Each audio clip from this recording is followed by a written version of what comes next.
I'll begin my speech in 3, 2, 1 panel. Imagine a world where students in remote areas, disabled students, and also working parents in urban cities in any part of the world can attend the same university, not by uprooting their lives or draining their finances, but simply by clicking the login button.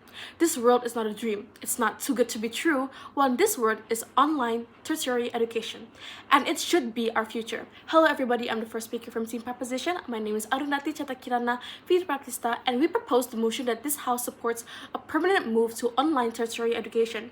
Why is that, you may ask? Well, let's first start with our setup, my status quo and the problems. Right now, our status quo, most universities have ventured to in-person learning after the pandemic, but this return reveals deep structural problems. What are those problems, you may ask? Well, there are three main structural problems here. The first being inaccessibility for rural, low-income, and disabled students. The second being high costs from rent, transportation, to food and clothing. The third being inefficiencies like outdated lecture styles, wasted travel time, and passive classrooms. Even though online education proved viable during COVID-19, instead of developing it, we are regressing, and if this motion does not pass, education remains a privilege for the few who can afford it, instead of a right for the many who deserve the same opportunities as them. Our goal is simple. We envision a world where tertiary education is default online, accessible from anywhere at any given time permanently, not as a temporary COVID era fix, but as a standard system moving forward. Our mechanism is also simple. This transition will not be chaotic, it will not be rushed, it will not be messy.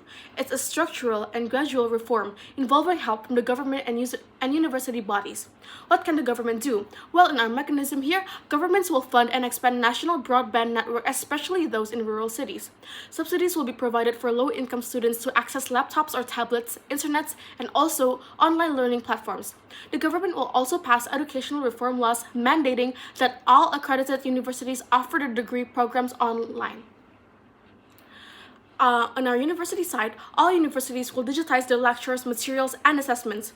Professors will also be trained in online pedagogy, not just live streaming Zoom classes, no, but also learning how to do interactive learning and simulations.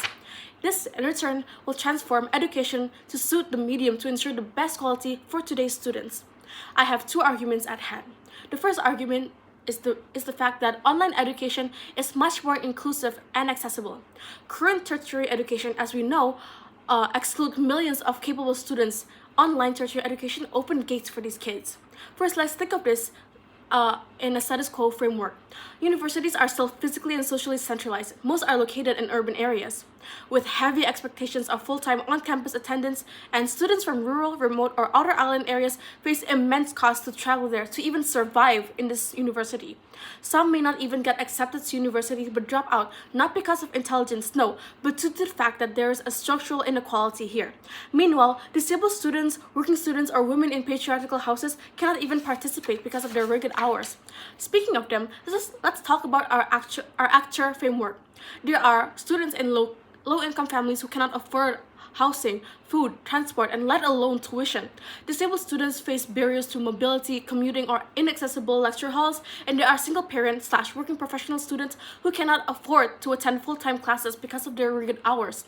These actors aren't failing the system. Instead, the system is failing them. Online education opens opportunities for these kids. There's also a systematic framework here. In-person education works for the most privileged. Let's be real here.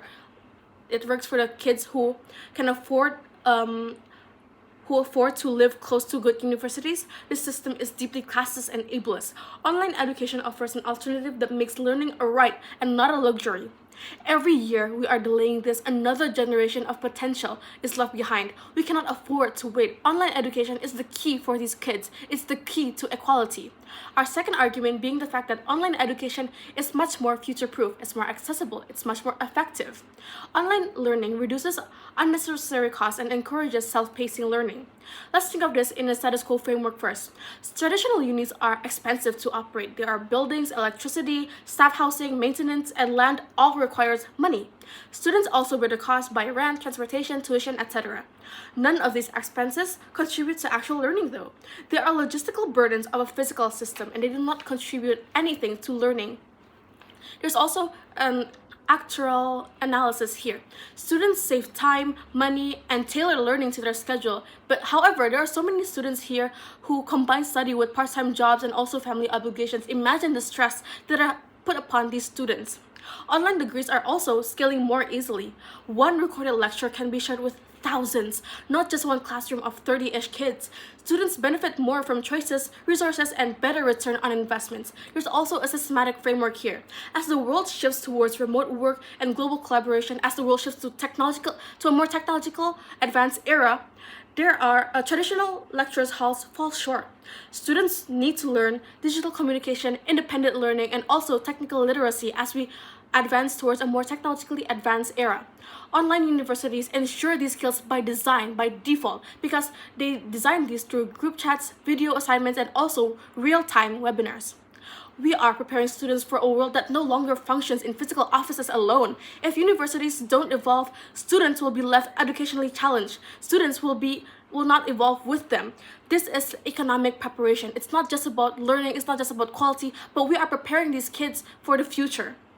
So let's be clear here, panel. Let me link everything back. This motion is not just about abandoning quality or interaction. No, it's about realizing that the current system already excludes many, thousands, millions of kids. It costs too much and fails to prep students for their future. A permanent move to online tertiary education is democratizing knowledge. This is not the end of education, it's a transition. And for that, we strongly propose this motion. Thank you very much.